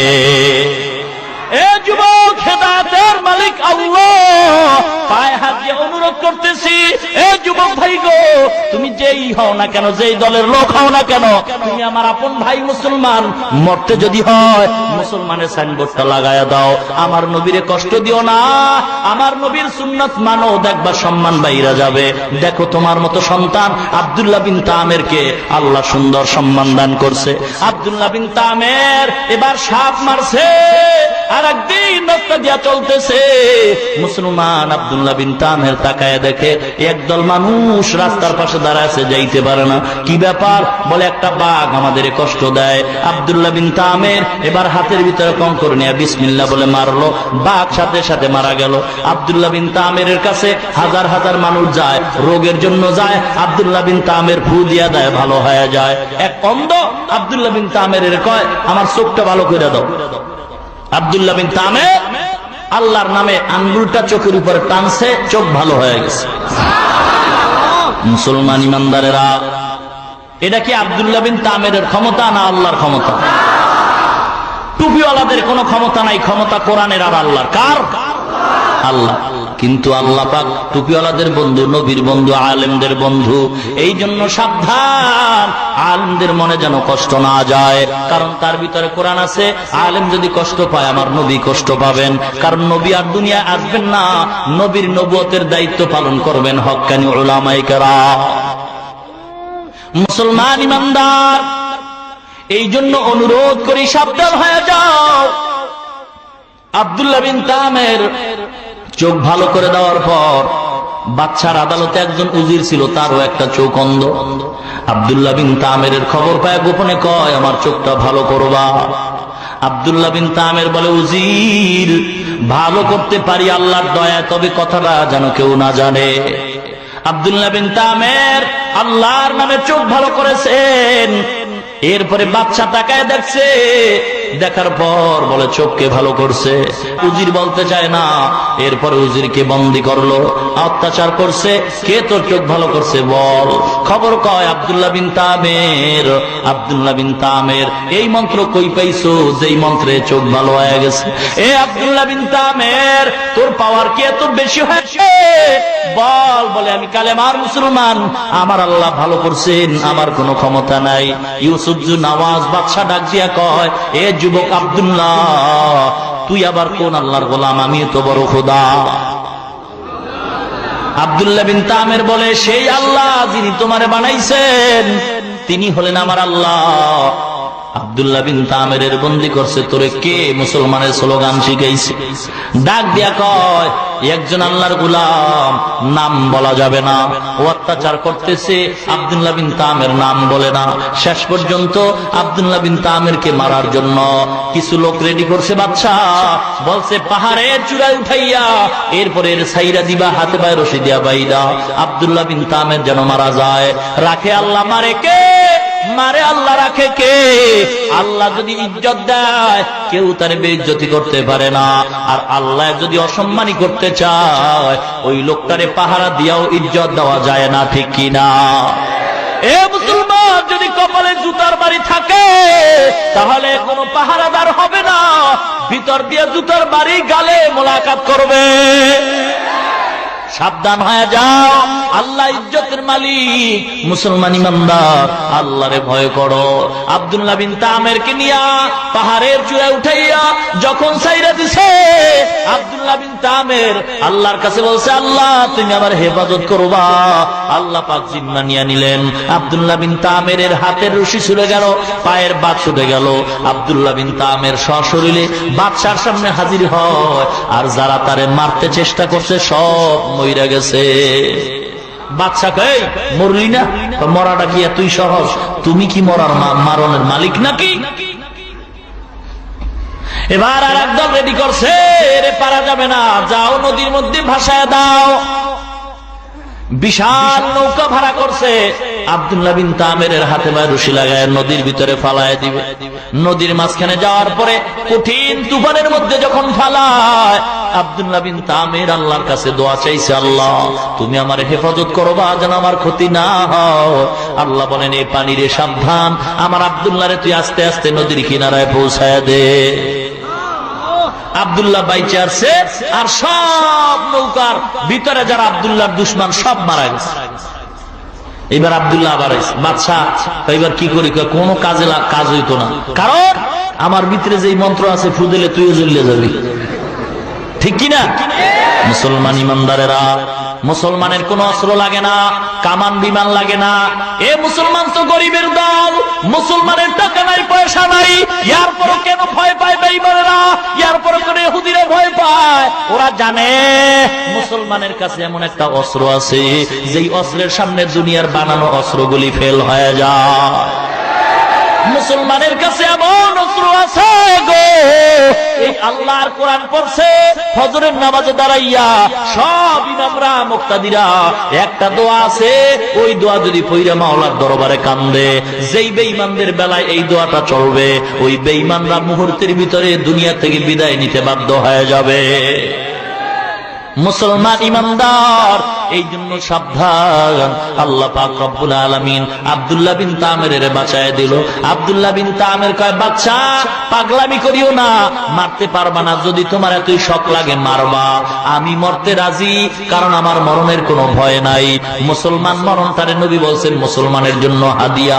মুসলমান দুনিয়াতে থাইকা যত কষ্ট পাবে, মরণের পরে আল্লাহ পাকের বিনিময়ে অনেক অনেক শান্তি দান করবে।